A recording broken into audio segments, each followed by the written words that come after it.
and welcome to How To with Kayla. And today I'm going to show you how to make treats for your dog. Sasha, say hi. Yes, and today I'm going to make Sasha's favorite treat. And it's so easy, you're going to love it. So I'm going to start with chicken breast. So make sure when you start making the treats, the chicken is very cold, okay? So you don't want any contamination, anything. So I go to the grocery store and I get chicken breast and I ask for them to slice very thin for me. Sometimes they don't do a good job and I have to redo it. So that's what you need. I don't know if you'll be able to tell, but no more thick than that. Maybe 1/3 of an inch. So I'm gonna clean and slice into big pieces like that. All right, so I have here 5 pounds of chicken, and that's gonna make plenty of treats. Sasha was born with a kidney defect, so I always had to be very careful about what I give it to her. So since since she was a little baby, I would make her dinner and her lunch, from scratch. But and then about 2.5 years ago, remember when we had that scared about Chinese dog food? I realized at that point that was not just the dog food that was contaminated, but also some of the treats. So I got like really concerned. And I started doing some research.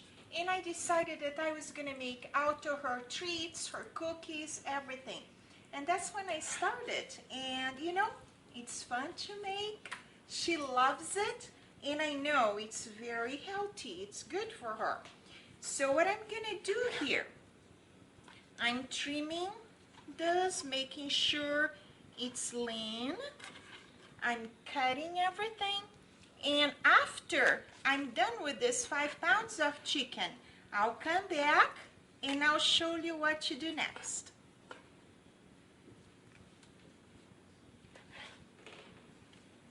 I just finished cutting out the chicken here. As you can see, I cut into little pieces like that. If you think that there is one piece that is too thick, you just, slice it again. And that's it. All right? So I have this dehydrator here. And I'm telling you, it's wonderful. I got mine at Amazon. And I'm going to tell you, it's being paid over and over and over again. I use so much, so many times. So what I'm going to do, I'm going to put the pieces of chicken right here. One thing you have to be careful, it's not to put one piece on top of each other or even touching each other. Because what happens here, the hot air is going to circulate between the pieces and it's going to dry the chicken, all right? So make sure you leave some room for the air to circulate. So I'm just going to put here all the chicken.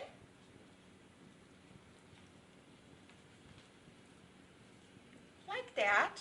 That would be good for the first tray. See? So they are not touching each other and there is plenty of room for the hot air to circulate. And what I'm gonna do, I'll fill all the trays this way, and then I'm gonna turn this on and I'm gonna turn into the highest set. For this one is about 160 degrees.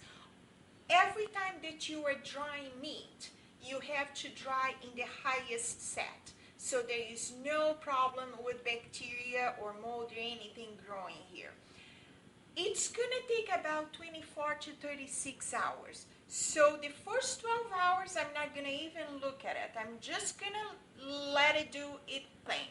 And then after 12 hours tomorrow morning, I'm gonna open, I'm gonna flip the pieces of chicken, and I'm gonna leave it for another 12 hours. And then I'm gonna show you how it looks like. So I'll come back in about 20 hours from now. Hi, and welcome back. It's been about 24 hours. So I want you to see what happened here in the dehydrator. The chicken, see it dry? Now, what you're gonna do, you have to make sure there are no soft pockets. Everything is very hard, all right? So especially the ones like this one that was a little thicker is not ready yet. It's still a little soft here. So it's gonna be drying for maybe 6 to 8 hours. What I'm gonna do, I'm gonna take it out, the ones that I know that they are ready, and I'm gonna keep the ones that are still not ready. And that's what you have to do. You know, try every single one, make sure that they are dry, and if they are not, like this one, there is another little pocket here that it's soft. So it's gonna be drying for maybe 6, 8 more hours, and then I'm gonna try again. After they are all done, you just put in a little plate and you wait. Don't put in a Ziploc bag and close. Let it dry, air dry at room temperature for a couple of hours before you put in a Ziploc bag. And then you can leave it. You don't have to put in the freezer or in the fridge. You can just leave it at room temperature and will last for a long time. So I hope you enjoy learning how to make treats for your dog. This is one that I'm sure your dog is gonna really, really like it. Sasha, do you want a treat? You do? All right, good girl. All right, thanks for watching.